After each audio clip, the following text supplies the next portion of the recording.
Cek. Assalamualaikum warahmatullahi wabarakatuh. Perkenalkan, saya Rizky dari 6 BPSTI. Jadi saya ingin memberikan beberapa tips gitu. Ini mohon maaf karena pakai HP buat mikrofonnya. Jadi gimana sih? Nah, misalkan nih kita mau, ini kan masih live CD ya. Kita installnya gimana sih? Caranya kita langsung aja klik install, sama kayak kita install aplikasi yang lain gitu, kayak ya Windows. Kalau misalnya teman-teman sempat install ulang Windows, gak jauh beda kok stepnya, tinggal cuman bedanya ini langsung klik di install. Nah, teman-teman langsung pilih aja mau Inggris mau Espanyol, cuman yang pasti Inggris sih. Indonesia ada kayak BTW? Sepertinya tidak ada Indonesia, adanya Nihongo.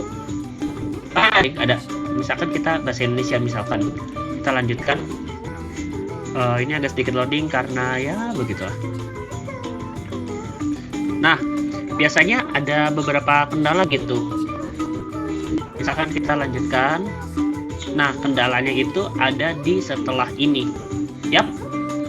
Di sini tertulis kamu membutuhkan setidaknya 12,1 GB. BTW ini yang versi 20 berapa gitu, lupa lagi, yang the latest-nya lah. Dibutuhkan 12,1 hard disk kosong gitu untuk menginstalasi Linux Mint. Nah, caranya gimana? Kita keluar dulu. Kita keluar aja, mending ini nggak usah kita pakai. Cuman step yang tadi tuh sama aja sih sebenarnya.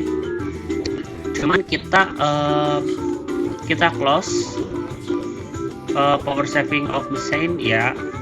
Caranya gimana sih? Bentar. Kita shutdown dulu. Cara ini kan kebetulan udah terinstall, kita bikin lagi aja di new. Misalkan kita mau min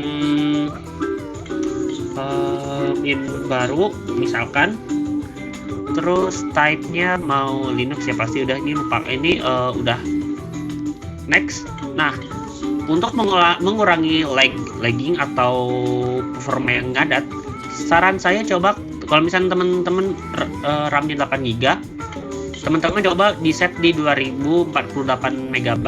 Mengapa demikian? Karena kalau misalnya di 1 MB emang 1 GB emang pas banget gitu. Nah, teman-teman tinggal next.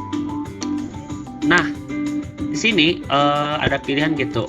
Kita mau bikin virtual disk now kan, tapi di sini rekomennya 10 GB. Coba kita create. Nah, teman-teman di sini kan ada pilihan hard disk file type. Di sini kita pakai VirtualBox disk image aja. Nah, untuk mengakali yang tadi yang 10 GB tadi, teman-teman tinggal ke export mode, terus nambahin gitu. Misalkan ini kan file cache min baru, kita pakai VDI aja alias VirtualBox disk image. Nah, di sini teman-teman tinggal atur aja, misalkan mau 1 tera, mau 20 GB tera. Cuman di sini misalkan kita mau set ke 15 GB nih. Tenang, ini kalau ini dynamic ini. Kemudian teman-teman tinggal klik create. Nah, sini ada min baru kan. Nah, teman-teman tinggal buka aja. Agak sedikit loading, wajar karena laptop saya kurang begitu kencang. Meskipun oh iya, kelupaan. Ini kita set ini dulu aja di host disknya, cancel dulu. Kita bisa belakangan ini. Kita close dulu.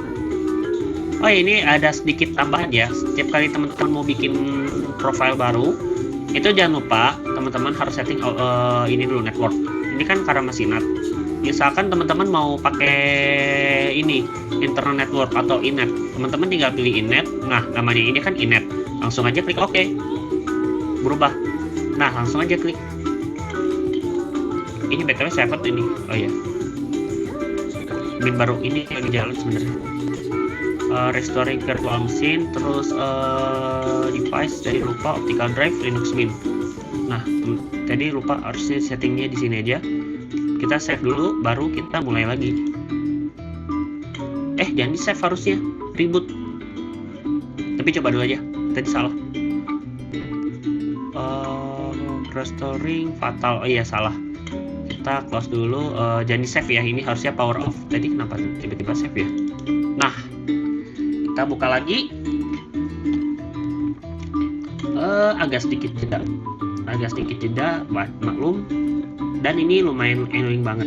Sambil ini kita, nah di sini kita nggak usah pakai klik ini karena nggak akan guna.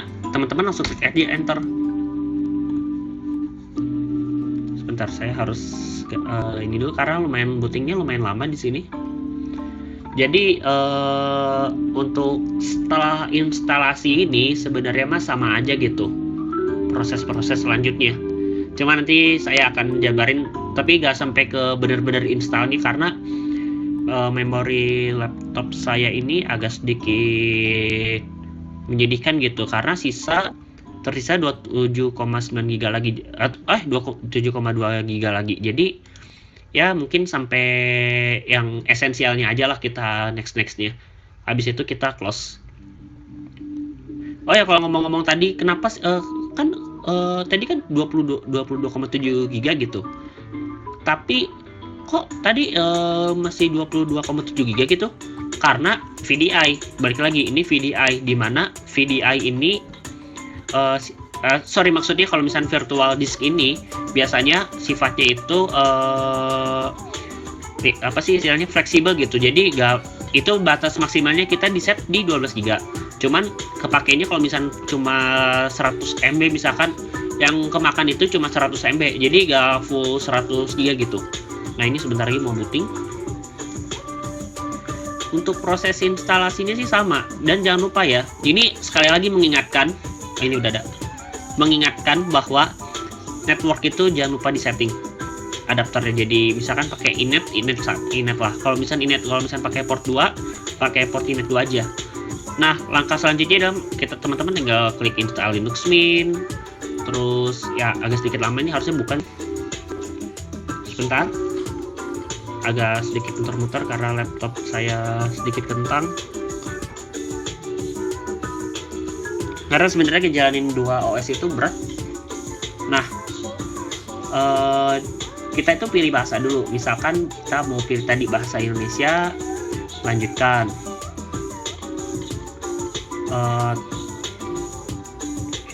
Agak sedikit lambat. Nah, misalkan pilih keyboardnya ini misalkan set, pasang kodek. Dari sini sih sebenarnya teman-teman tinggal klik lanjutkan aja gitu sampai tunggu proses instalasinya gitu. Proses instalasinya tergantung spek PC teman-teman.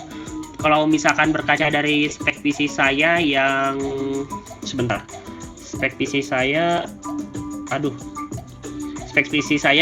Windows dengan Windows 10 yang nggak terlalu baru banget dengan prosesor Core i3 6006U dan RAM 8GB, sekitar setengah atau 3/4 jaman lah untuk proses instalasinya.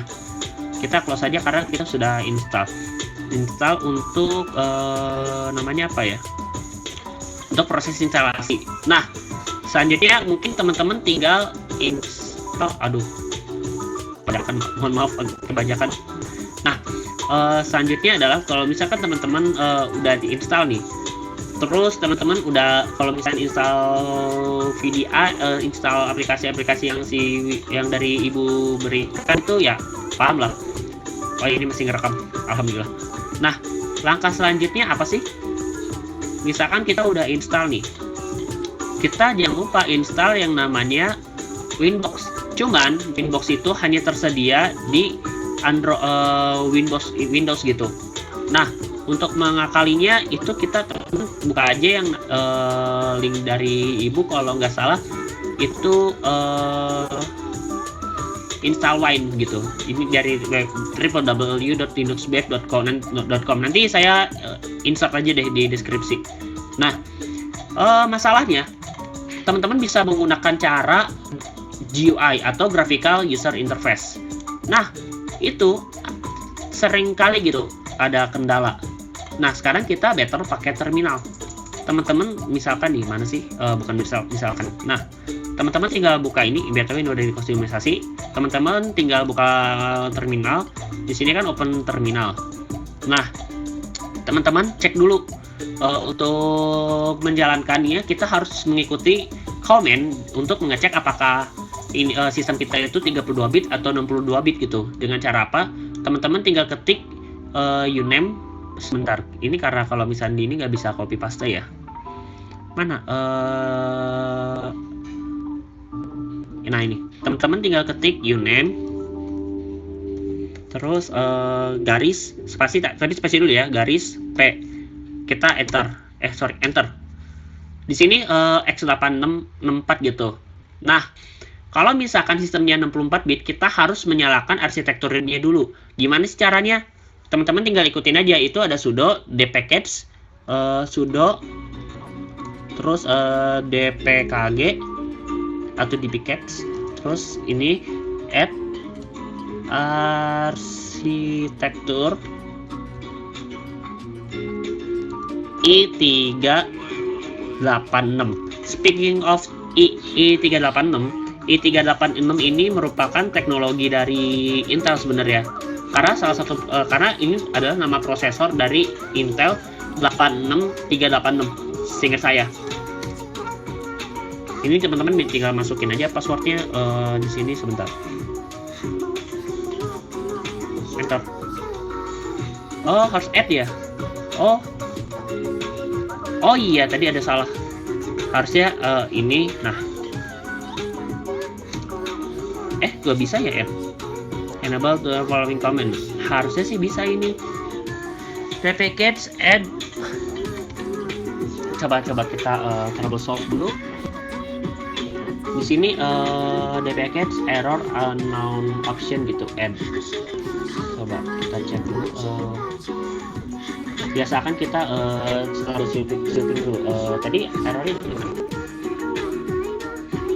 Errornya ini adalah error unknown option add.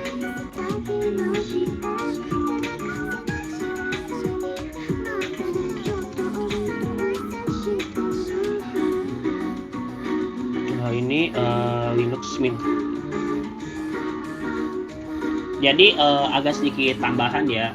Jadi teman-teman tinggal bisa aja gitu. Kok pada gak muncul semua ya? Aduh. Cuman coba kita langsung aja gitu. Kita hajar aja deh. Kita pakai sistem 64 bit aja deh. Meskipun sebenarnya ini tidak disarankan gitu. Tidak di ini. Harusnya kita bisa ini menggunakan sudo dpkg Intel add arsitektur. Mana ya? Tadi mana ya? Nah, di sini kan dpkg help untuk installing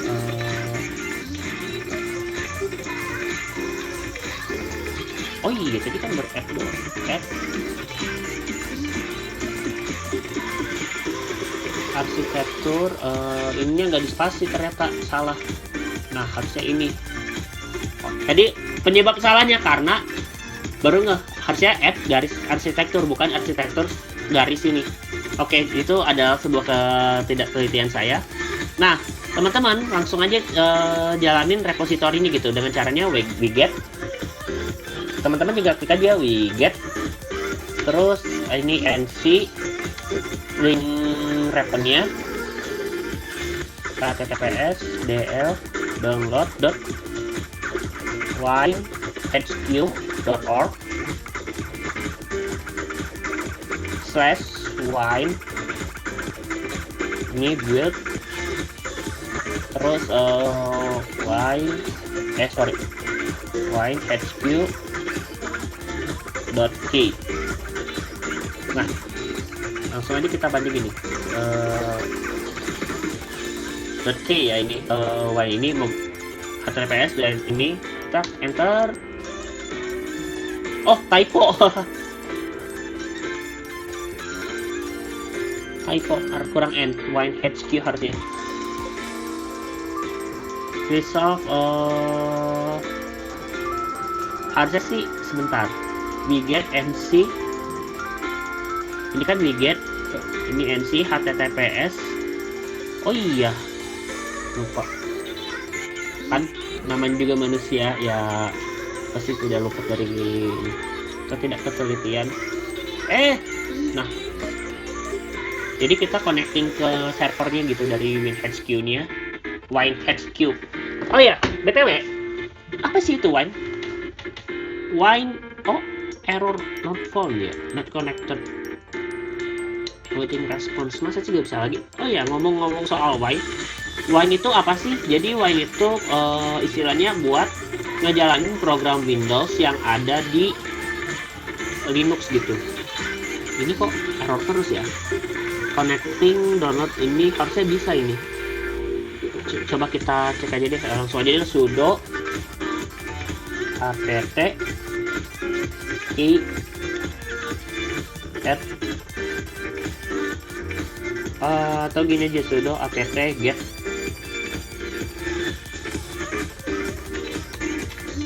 oh ya, nggak bisa ya, get install.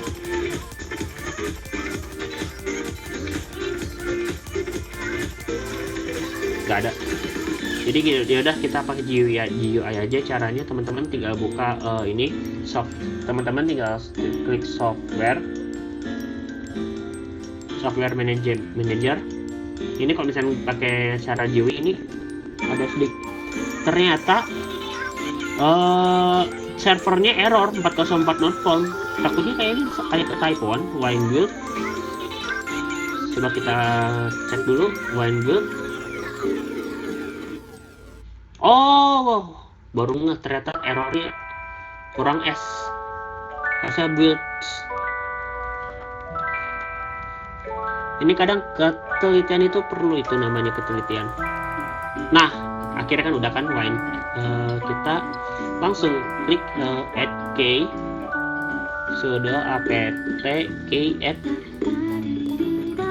Aduh, salah. key winehq.key. Tadi agak sedikit kesalahan ya. Itu kesalahan yang lumayan fatal.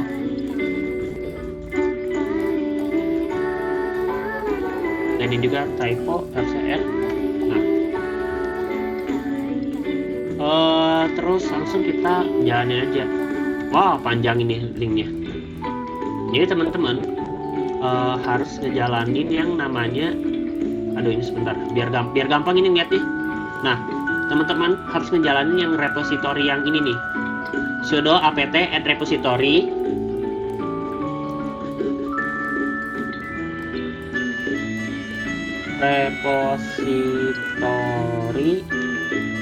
Terus ada tanda petik satu ini, Debian, karena Debian ini https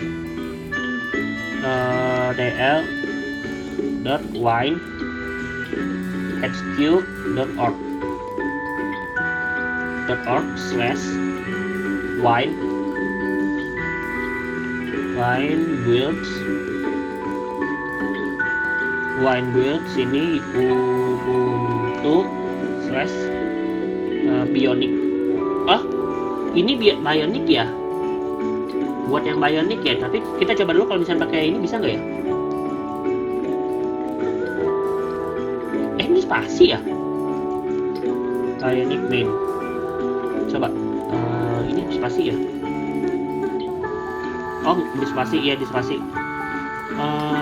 Mana tadi virtual OS nya bionic main. Ini di spasi.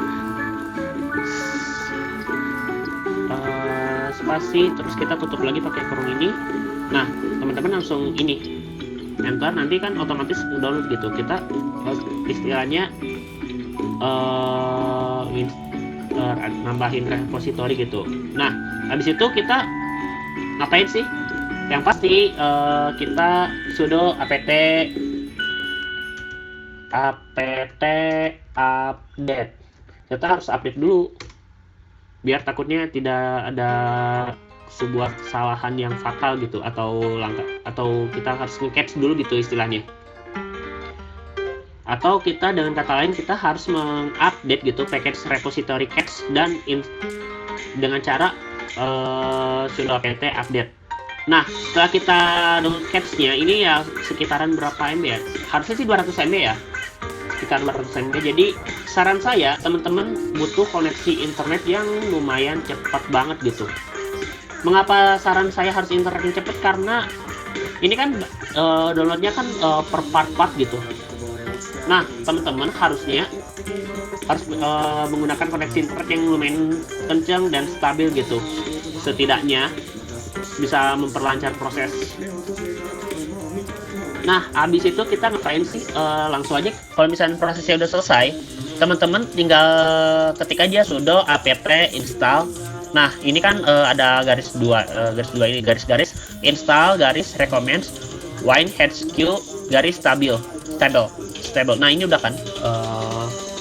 Kita langsung aja sudo apt install. Nah, ini langsung garis-garis install ya, benar. Install recommend WineHQ stable. Enter. Nah, otomatis kita sedang menginstal WineHQ ini gitu.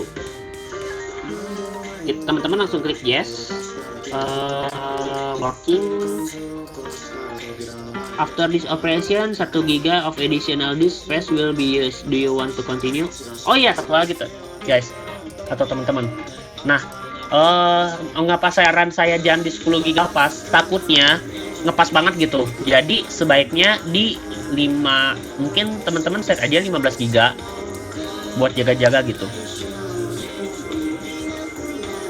Ini kita lagi download di kilobyte.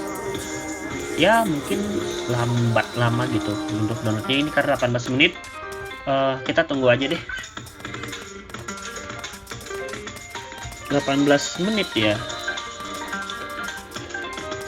Mungkin kita 18 menit karena lama-lama. Sebelum kita skip, kita kita sneak peek dulu dah dari buku tutorial, dari yang tutorial ini. Nah, sebelum teman-teman download file Windows Exe gitu, file itu kalau misalnya kita gunakan untuk install Windows program, teman-teman harus menjalankan konfigurasi Wine untuk apa sih?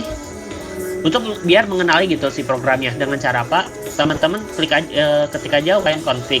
Nah, ini akan membuat sebuah .wine directory atau kita kenal dengan wine prefix atau wine bottle. Nah, di home directory-nya ini kan kita ada wine mono installer gitu. Nah, teman-teman klik install. Nah, setelah ini kan wine mono dan wine gecko itu kan sudah terinstall gitu. Sebenarnya wine mono dan wine gecko gitu. Nah, teman-teman tinggal close aja wine configuration Windows ini. Terus basic stepnya ya teman-teman tinggal lanjutin aja langkah-langkah yang ini untuk menginstalasi yang namanya aplikasi Winbox. Teman-teman tinggal download aja Winbox 64.exe gitu. Nah, kurang lebih seperti itu aja karena installing yang namanya Wine itu lumayan lama banget tuh. Jadi ya kalau misalnya teman-teman sambil ngabuburit bisa lah. Oke, itu aja dari saya. Sekian dari tutorial yang agak sedikit tadi ada sedikit false. Terima kasih telah menonton dan sampai jumpa di tutorial berikutnya. And see ya. Wassalamualaikum warahmatullahi wabarakatuh.